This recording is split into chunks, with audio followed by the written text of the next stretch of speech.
Hey guys, how's it going? Stoutman coming back at you once again, and today I'm going to be talking to you about another half-price books outlet haul. This time around, it was Dollar Day. It was everything in the store is $1 day. Dollar or less, I might add. Because of course they do have some items in the store that are less than $1, but I didn't get any of them this time. I just picked up a bunch of stuff that I wanted that was marked down to $1. Unfortunately, there wasn't... Even though it was Dollar Day, there really wasn't much that I really needed or wanted to pick up there. There was some good stuff, mind you. Otherwise, I wouldn't be doing this video. But it wasn't as good as it has been in the past, but I don't mind that. That's not a big deal to me. I've gotten such good things there that it's like a slow week is still really cool to me. You know what I mean? A slow week, I still find a lot of stuff, and it's still really fun. So, with that in mind, let's show you what I picked up this week from Half Price Books Outlet. First, let's do the Blu-rays, because I only got 2 of them, sadly. But I did decide to pick up for $1 The Karate Kid, or as me and my friends call it, the Kung Fu Kid. Because as he even says in the trailer, it's Kung Fu. I will teach you real Kung Fu. Yeah, it's not karate, it's Kung Fu. But the Kung Fu Kid won't sell. That name won't sell. It doesn't have star-attracting power to it. You couldn't have gotten Jaden Smith and Jackie Chan to do that movie. It had to be the Karate Kid. No other movie would do. Either way, regardless of the fact that it's maybe improperly titled, I actually kind of liked this movie. I felt like it was a pretty damn good movie. I was shocked by that because I was expecting, just based on the trailer alone, that it was not going to be very good. But upon actually watching it, I discovered that it's actually pretty good, you guys. If you've never given this a chance, you really do need to give it a chance. And for $1, I figured, yeah, that's a really good price to own it. You usually find it for a pretty good price as is out in the wild, but you can't really beat $1. I guess you can. I'm sure someone out there has gotten this for like $1 or something like that. But I don't care. I got it for $1 and I'm happy with that. That's a pretty good price for the Karate Kid, I think. And I don't know how many more times I'm going to watch it in my lifetime, maybe, but I'm still happy to have gotten it because it's a pretty good movie. Now, Jaden Smith has gone on to do some really odd stuff, but you know what? When you come from that kind of affluence, it has an effect on how you view the world and how you approach your life and your lifestyle. So, yeah, I don't blame the guy, you know? And I get that sense from his stuff that he does that he's literally just experimenting with whatever the hell he wants to because nobody's ever told him he can't. And there's nothing wrong with that per se. I think everybody, it would be great if everybody had the opportunity to explore whatever they wanted to do with their life. You know what I mean? Unfortunately, that's not realistic for most people, but if you live in a situation, a scenario where you are capable of doing that, then why the hell not? Especially if you are in that situation and you come from a typically a minority, you know what I mean? Because in that case, it's even harder for people of that minority to actually get somewhere because of frickin' racism. I'm just saying. So, as much as it's like it's easy to make fun of the kid, I try not to, because it's like, you know what? People are going to do whatever the hell they want to do if they got the money, you know? Money is power and influence. If you got influence, you can do whatever the hell you want to. Anyways, that being said, the next movie I got here on Blu-ray, I actually had seen, not this exact copy, mind you, but I had seen at Half Price Books before, I think a couple months ago.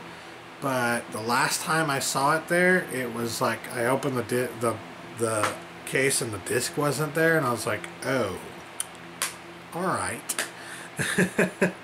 So of course I left it there, but this time the disc was there. It was the correct full release of Yes Man, and this is a movie that I think most collectors out there know is fairly easy to find for a halfway decent price. Go on Amazon or eBay right now and you'll find 1,000,000 copies for around the $5 to $10 price point. I don't think you'll even get up to $10. Like $5 to $6 is the most anybody should ever pay for this movie, quite frankly, because of, you know, mass produced, way too many out there in the wild. I liked this movie. I felt like it was pretty interesting, and there are scenes in this movie that I felt were very memorable. I remember them from time to time fondly, so I figured, you know what, there's going to come a time when I want to watch this movie again, and why not pick it up for $1 so that I can do that whenever the hell I feel like it. Pretty cool. That was the last Blu-ray I got, but I also got a bunch of DVDs. So, to start off with the DVDs, I'm going to show you a movie that I do not believe is actually on Blu-ray yet. I think this is only available on DVD at the moment. I think this is the only way you could actually get it. I don't know exactly why, but I got it primarily because it stars Robert Duvall, and I've seen a lot of things that Robert Duvall did, but I had never seen or heard of this, so I decided to pick up The Great Santini here. And yes, it's got a kind of a goofy, not very good cover art here, because you got him here, and then you've also got him here. And then if you look on the back here, you'll note that this is the shot right here. He's looking up, and in this shot, he's looking down. Up, down. It's literally like two shots moments away from each other, you know what I mean? So, yeah, kind of lazy artwork, but again, if it's the only way you can get it, then might as well. And I looked it up on IMDb, had some fairly decent reviews. Got this primarily because it's a Robert Duvall movie I haven't seen, and I really like Robert Duvall's work, so yeah. I'm expecting it to be pretty decent. Maybe not perfect, but it'll probably be pretty good. I mean, it's hard to do wrong with Robert Duvall, you know what I mean? Next up, I picked up a DVD, this time around primarily for the purposes of maybe getting on Blu-ray at some point. I wanted to try it before I got the Blu-ray. So for $1 I got Falling Down. I swear I have seen this before, but I don't remember all that much about it. Having seen some clips and stuff like that some friends have sent me, I'm pretty sure I've seen it before. It looks very familiar, but either way, I definitely wanted to check this out because, you know, everybody has a really bad day once in a while, and this is definitely one of those movies that can help with that. But whatever the case may be, you know, I've heard great things, and the Blu-ray, unfortunately, is a little bit more difficult to come by. It's usually more in the $10 to $15 price range. I'm sure it's been less at some point, but I didn't want it or wasn't interested at the time that it was less, if it was less. So, yeah, I'm going to have to go ahead and pick up the DVD while I can for $1 and just, you know, watch it this way. And then if I like it enough, of course, I'm going to upgrade to the Blu-ray whenever possible. A Joel Schumacher movie, can't really go wrong there. You've also got Michael Douglas and Robert Duvall. I mean, hey, just showed you a Robert Duvall movie right here. Robert Duvall movie right here too, man. I'm just telling you, it's a weird coinkydink. There's other weird coinkydinks, I might add, throughout this pickup that I'll note at the time that I show them. But yes, it's just interesting. This movie stars Robert Duvall, and this movie stars Robert Duvall. Of course, it doesn't have as much of a starring role in this one, but yeah, it's nice to find those little things here and there. Anyways, $1, not a bad price for this. Maybe not the best price ever, but whatever. I still wanted to see it, so worth it. Next up, I didn't think I was going to find anything in the kids section that I actually wanted to pick up, but this was in such good condition, and I know it's available on Blu-ray, but I just didn't know if I wanted to get it on Blu-ray. So I decided to pick up the special edition of Escape from Witch Mountain, Disney's Escape from Witch Mountain. I remember liking this as a kid, but I don't remember enough about it to know whether or not it's something that I would still like now. So when I saw this there for $1, I mean, anytime you can pick up any Disney title for $1, you kind of got to do it, whether it's on DVD or Blu-ray. And this is no exception. This is one you definitely have to check out. I definitely wanted to check this one out again. And I'm expecting good things. I mean, for crying out loud, it's Escape the Witch Mountain. Can't go wrong there. Again, another try before I buy thing. And I don't know if the Blu-ray actually has all the special features on this set, this special edition set, which includes commentary with Ike Eisenman, John Hugh, and Kim Richards, a cartoon, Pluto's Dream House, Making the Escape, the 1975 Disney studio album, Conversations with John Hugh, Disney Sci-Fi, and Disney Effects Something Special. So there are some pretty interesting special features on here that might not actually be on the Blu-ray. So yeah, I mean, might also want to hang on to this even if I do like it and I want to upgrade. So yeah, anyways, not a bad pickup. Next up, I found another interesting title that I wanted to pick up mainly because of the people involved. Stephen Dorff and Morgan Freeman in The Power of One. Reading the synopsis on the back, I was immediately interested, but I was also interested because, gee, that name sounds really familiar. And I looked closer, directed by John G. Avildsen. That name may be familiar to you as the director of Rocky, Karate Kid, Karate Kid Part 2. He was a fairly prolific director back in the 80s and maybe the early 90s. This is, I think, an early 90s movie. I've never seen it, never heard of it, didn't know it existed. Morgan Freeman, gotta check it out, you know what I mean? For $1, that's a pretty good deal, and as far as I can tell, it's kind of an uncommon title. It's not necessarily easy to come by. So, yeah, I definitely wanted to pick this one up when I saw it. $1, again, very good deal, and unfortunately, I got it just before I found out that the director, John G. Avildsen, has passed away. He recently passed away. Very, very sad news, but I mean, the movie industry has lost somebody who was a very good filmmaker, but there's not much you can do about it. Like, that's the way things are. Life does that to you. It's like, well, we all die sometime, you know? And as far as I can tell, he had a pretty good life, and he had not really done much in the way of filmmaking for quite some time, or at least the stuff that he had done wasn't necessarily notable or important. It was just more of like a side project, it looked like, from what I could see on IMDb. So yeah, it looked to me like he was more or less retired. So although it's kind of sad that he has passed away, it's also like, well, we will survive this. We will survive the loss of John G. Avildsen, but either way, I'm very glad to have picked up one of the movies of his that I have not actually seen yet. Knowing that he is such a great director, or has been in the past, and was around the time that this was made, I definitely had to pick it up. And yes, if you hadn't noticed there, that's another little thing that kind of ties to another earlier pickup, in particular, The Karate Kid. He directed the original Karate Kid and Karate Kid 2, which this movie is based on. So, yeah. Interesting. Funny how these things happen. Next, I found a movie I didn't know much about, but I looked on the back and I saw a recommendation for this film from none other than Jim Jarmusch. Jim Jarmusch is a fantastic director. You may know him as the director of Broken Flowers with Bill Murray. I also personally know him as the director of Down by Law and Night on Earth. Very, very good movies. He's a very good filmmaker, one of those kind of artsy filmmakers, but he's also got a great sense of humor. So, gotta love it. Jim Jarmusch just does some really fantastic stuff.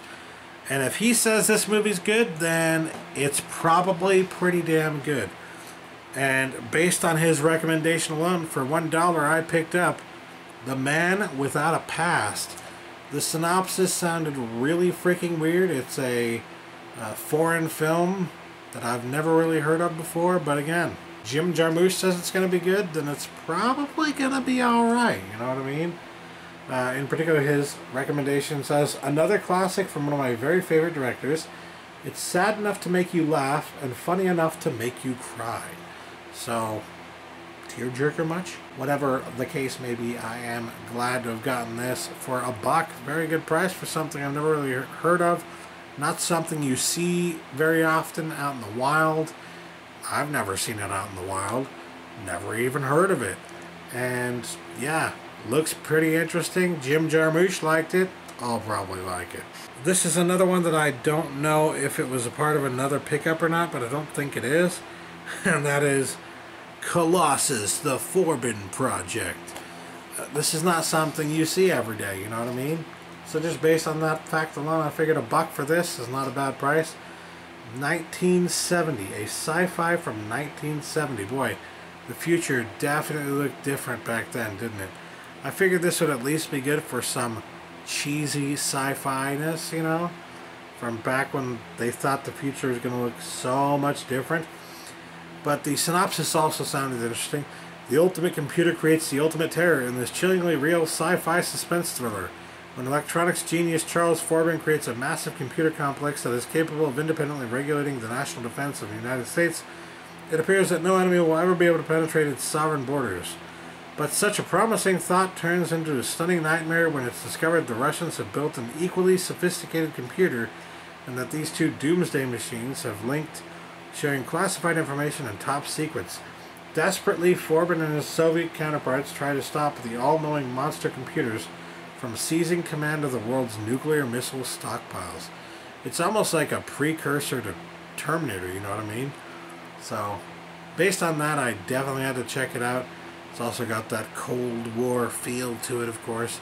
IMDb said it was an alright movie. For $1, I'll give it a shot. Last but not least is something that I've actually been on the lookout for quite some time.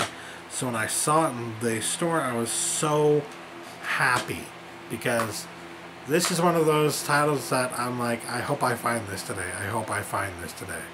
And there it was. Finally, Karina is in my collection. And only $1. Only $1. I'm very glad about that. Very good price. The reason I've been wanting this for so long is just I never see it out in the wild. When I do, it's way overpriced. And I really, really love this movie. It's a fantastic movie. I remember watching this quite a bit when I was a kid and enjoying it quite a bit. I'd watch it right alongside movies like The Sandlot. It's definitely got that kind of vibe to it, I think.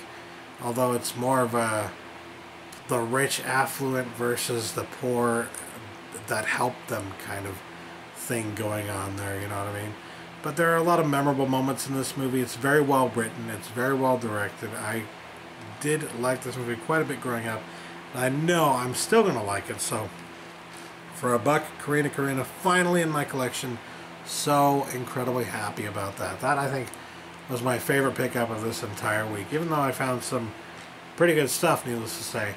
This is one of the ones like with Over the Hedge, where it's like, I've been looking for this for freaking forever, and I finally got it. With that said, I think I found some pretty good stuff this week. Not a huge haul from Half Price Books, Dollar Day, but not a bad one either. So, yeah. Very happy with these pickups. I hope they will serve me well.